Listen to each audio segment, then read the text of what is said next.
Hello friends, welcome to the health world. ఈరోజు మనం కిడ్నీస్లో stones ఏ విధంగా ఏర్పడతాయి, అవి రాకుండా ఉండాలంటే మనం ఏం చేయాలో ఈ వీడియో ద్వారా తెలుసుకుందాం. కిడ్నీస్లో స్టోన్స్ విపరీతమైన పెయిన్ ఇస్తాయండి. ఆ పెయిన్ని అనుభవించిన వాళ్ళకే దాని తీవ్రత తెలుస్తుంది. అది మన సైడ్ కావచ్చు లేదా బ్యాక్ సైడ్ మన వీపు దగ్గర పెయిన్ అనేది స్టార్ట్ అవుతుంది. అది వేవ్స్ రూపంలో వచ్చి వెళ్తూ ఉంటుంది. ఈ పెయిన్ చాలా తీవ్రంగా ఉంటుంది. అంతేకాదు, యూరిన్లో బ్లడ్ కూడా పడుతూ ఉంటుంది. యూరిన్ చేసేటప్పుడు విపరీతమైన పెయిన్ అనేది అబ్జర్వ్ చేస్తూ ఉంటారు. కిడ్నీస్లో స్టోన్స్ ఉన్న వాళ్ళకి ఫ్రీక్వెంట్ యూరినేషన్ ఉంటుంది. తరచుగా వాళ్ళు మూత్ర విసర్జనకి వెళ్లాల్సి ఉంటుంది. మూత్ర విసర్జన చేసే ప్రతి టైంలో కూడా విపరీతమైన మంట, బాధ వాళ్ళు అనుభవించాల్సి ఉంటుంది. అంతేకాదు, ఈ కిడ్నీస్లో స్టోన్స్ వల్ల వామిటింగ్ సెన్సేషన్ కూడా ఎక్కువగా ఉంటుంది. మరి కిడ్నీస్ లో స్టోన్స్ కి గల కారణం ఏంటి? ఏ పదార్థాలు ఈ కిడ్నీస్ లో స్టోన్స్ ఏర్పడడానికి దోహదపడతాయి అంటే ప్రధానంగా 3 పదార్థాలండి. ఒకటి వచ్చి కాల్షియం, రెండవది ఆక్సలేట్, మూడవది ఏంటంటే యూరిక్ యాసిడ్. ఈ 3 పదార్థాలు కిడ్నీస్ లో స్టోన్స్ ఫామ్ అవడానికి హెల్ప్ చేస్తూ ఉంటాయి. వాటి గురించి ఇప్పుడు మనం తెలుసుకుందాం. మొదటి పదార్థం ఏంటి అంటే కాల్షియం.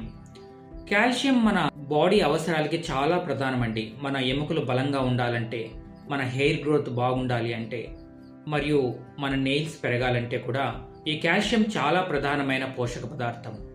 మరి కాల్షియం వల్ల ఏ విధంగా స్టోన్స్ ఫామ్ అవుతాయి అంటే, కాల్షియం వల్ల స్టోన్స్ ఫామ్ కావండి. యూరిన్లో ఉన్నటువంటి కాల్షియం వల్ల స్టోన్స్ ఫామ్ అవుతుంటాయి. మన కిడ్నీస్ మన బ్లడ్ని ఫిల్టర్ చేసిన తర్వాత కాల్షియంని బయటికి పంపించేస్తాయి. మళ్ళీ దాన్ని రీఅబ్జార్బ్ చేసుకుంటుంది. కానీ ఎప్పుడైతే ఈ రీఅబ్జార్బ్ చేసుకోలేదో, అంటే మళ్ళీ తిరిగి గ్రహించలేదో, అప్పుడు యూరిన్లోకి ఎక్కువ కాల్షియం అనేది వెళ్ళిపోతుంది. ఆ కాల్షియం వల్ల స్టోన్స్ అనేవి ఫామ్ అవుతాయి. ఇక రెండవ పదార్థం ఏంటి అంటే ఆక్సలేట్. ఈ ఆక్సలేట్ మన ఆకుకూరల్లో, కూరగాయల్లో పుష్కలంగా ఉంటుందండి. అది ఎప్పుడైతే యూరిన్లో ఉన్నటువంటి కాల్షియంతో కలుస్తుందో అప్పుడు కాల్షియం ఆక్సలేట్ క్రిస్టల్స్ అనేవి ఫామ్ అవుతాయి. సో ఈ ఆక్సలేట్ ని అవాయిడ్ చేయడం కూడా కరెక్ట్ పద్ధతి కాదండి. ఎందుకంటే మనకు లభించాల్సినటువంటి పోషక పదార్థాల్లో చాలా వరకు మనకు కూరగాయలు, ఆకుకూరలోనే దొరుకుతాయి. వాటిని అవాయిడ్ చేయడం వల్ల ఎటువంటి ఉపయోగం ఉండదు. కాబట్టి సరైన పద్ధతిలోనే మనం ఈ కిడ్నీస్ లో స్టోన్స్ ని అవాయిడ్ చేయగలుగుతాం. మూడవ పదార్థం ఏంటి అంటే యూరిక్ యాసిడ్. ఈ యూరిక్ యాసిడ్ మనకు రెడ్ మీట్ లో ఎక్కువగా ఉంటుందండి. ఎప్పుడైతే మనం ఈ రెడ్ మీట్, అనిమల్ మీట్ ని మనం తిన్నట్లయితే దాంట్లో ఉన్నటువంటి ప్యూరిన్ అనే సబ్స్టెన్స్ బ్రేక్ అవడం వల్ల యూరిక్ యాసిడ్ అనేది రిలీజ్ అవుతుంది. ఈ యూరిక్ యాసిడ్ మన బ్లడ్ లో కలిసి మన కిడ్నీస్ ఫిల్టరేషన్ ద్వారా యూరిన్ లోకి వెళ్ళిపోతాయి. ఎప్పుడైతే టైం టు టైం మనం యూరినేషన్ చేయమో అవి అక్కడగా ఉండి ఎక్కువగా ఉండడం వల్ల అవి క్రిస్టల్స్ గా ఫామ్ అయ్యి స్టోన్స్ గా కన్వర్ట్ అవుతూ ఉంటాయి. ఇప్పుడు మనం కిడ్నీస్ లో స్టోన్స్ ఏ విధంగా ఫామ్ అవుతాయో తెలుసుకుందాం. మొట్టమొదటిది, మనం నీళ్లు ఎక్కువగా తాగకపోవడం వల్లనే. మన కిడ్నీస్ లో స్టోన్స్ స్మాల్ సైజ్ లో ఉన్నప్పుడు అవి మనం ఎక్కువగా నీళ్లు తాగినట్లయితే ఆ నీటిలో యూరిన్ రూపంలో కొట్టుకుని వెళ్ళిపోతాయండి. కానీ ఎప్పుడైతే మనం ఎక్సెస్ గా వాటర్ తీసుకోమో అవి అక్కడే నిల్వ ఉండి స్లోగా వాటి సైజుని పెంచుకుంటూ అవి కొట్టుకుపోవడానికి వీలు కానంత పెద్ద సైజులో మారిపోతాయి. అవే కిడ్నీస్లో స్టోన్స్. రెండవది హై యూరినరీ కాల్షియం. అంటే యూరిన్లో ఉన్నటువంటి కాల్షియం. మన బాడీలో కాల్షియం ఉంటే అది చాలా ఉపయోగం అండి. అది యూరిన్లో కాల్షియం ఉంటే అవి స్టోన్స్గా మారుతాయి. అసలు యూరిన్లోకి కాల్షియం ఏ విధంగా వెళ్తుంది? మన కిడ్నీస్ ఎప్పటికప్పుడు కాల్షియంని యూరిన్లోకి పోకుండా రీఅబ్జార్బ్ చేసుకుంటూ ఉంటాయి. కానీ ఎప్పుడైతే మనం సాల్ట్ని ఎక్కువగా తీసుకుంటామో ఆ సాల్ట్తో జతగలిసినటువంటి యూరిన్ని అబ్జార్బ్ చేసుకోలేవండి కిడ్నీస్. అందువల్ల ఎక్కువగా అది బయటకు తోసేస్తూ ఉంటుంది యూరిన్ రూపంలో, సోడియంతో పాటు కాల్షియంని. అప్పుడు కాల్షియం యూరిన్లోకి వెళ్ళి అక్కడ ఆక్సలేట్తో మిక్స్ అయి సోడియం ఆక్సలేట్ క్రిస్టల్స్ అనేవి ఫామ్ అవుతూ ఉంటాయి. ఇక అనిమల్ ప్రోటీన్ ఎక్కువగా తీసుకోవడం వల్ల మనకు రెడ్ మీట్ నుండి ఈ యూరిక్ యాసిడ్ అనేది రిలీజ్ అవుతూ ఉంటుంది. Time to time uric acid అనేది కూడా మూత్రం ద్వారా బయటికి వెళ్ళిపోతుంటుందండి. కానీ ఎప్పుడైతే ఎక్సెస్ గా ఫామ్ అవుతుందో కొంత భాగం మన శరీరంలోనే మిగిలిపోతుంది. అది జాయింట్స్ లో చేరి జాయింట్ పెయిన్ క్రియేట్ చేస్తూ ఉంటుంది. అలాగే కిడ్నీలోకి వెళ్ళి యూరిన్లోకి వెళ్ళి క్రిస్టల్స్ గా ఫామ్ అయ్యి స్టోన్స్గా ఫామ్ అయ్యే ఛాన్సెస్ చాలా ఎక్కువగా ఉంటుందండి. కాబట్టి రెడ్ మీట్ని అవాయిడ్ చేయడమే దీనికి సొల్యూషన్.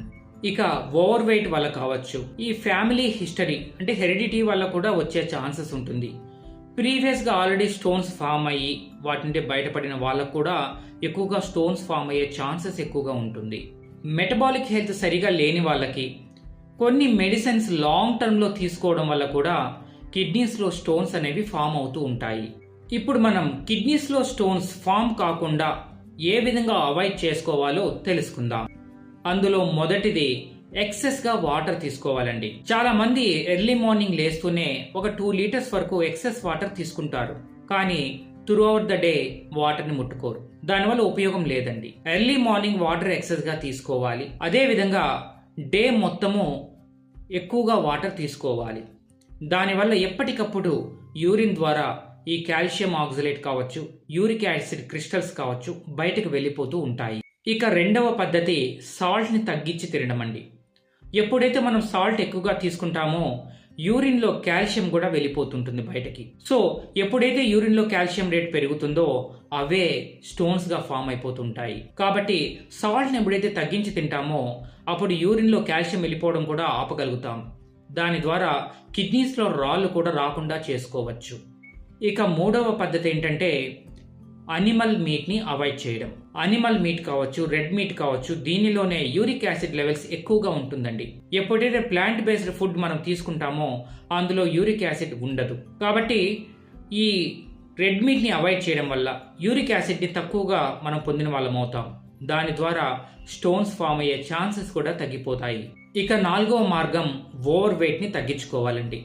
ఎప్పుడైతే మనం ఓవర్ వెయిట్ని తగ్గించుకొని ఎత్తుకు తగిన బరువును కలిగి ఉంటామో అప్పుడు మన మెటబాలిక్ హెల్త్ కూడా బాగుంటుంది. దాని ద్వారా కిడ్నీ సమస్యలు చాలా వరకు తగ్గిపోతాయి. మంచి డైట్ తీసుకోవాలండి. వెజిటబుల్స్, ఫ్రూట్స్, లీఫీ వెజిటబుల్స్, ఆకుకూరలు, లీన్ మీట్, పౌల్ట్రీ మరియు fish, protein food, lintels and legumes, whole grains, ఇవన్నీ కూడా సమతుల్యత ఆహారం మనం తీసుకున్నట్లయితే మనకు కిడ్నీస్లో స్టోన్స్ని మనం ఈజీగా అవాయిడ్ చేయగలిగిన వాళ్ళం అవుతాం. స్వీట్స్ని మరియు షుగర్ డ్రింక్స్ని అంటే సాఫ్ట్ డ్రింక్స్ అంటాం కదా, ఈ రెండింటిని మనం అవాయిడ్ చేయగలిగినట్లయితే మనకు కిడ్నీస్లో స్టోన్సే కాదు సకల వ్యాధులకి మనం చెక్ పెట్టిన వాళ్ళం అవుతాం. ఈ కంటెంట్ మీకు నచ్చినట్లయితే మన ఛానల్ని సబ్స్క్రైబ్ చేసుకొని అందరికీ షేర్ చేయండి. Thank you.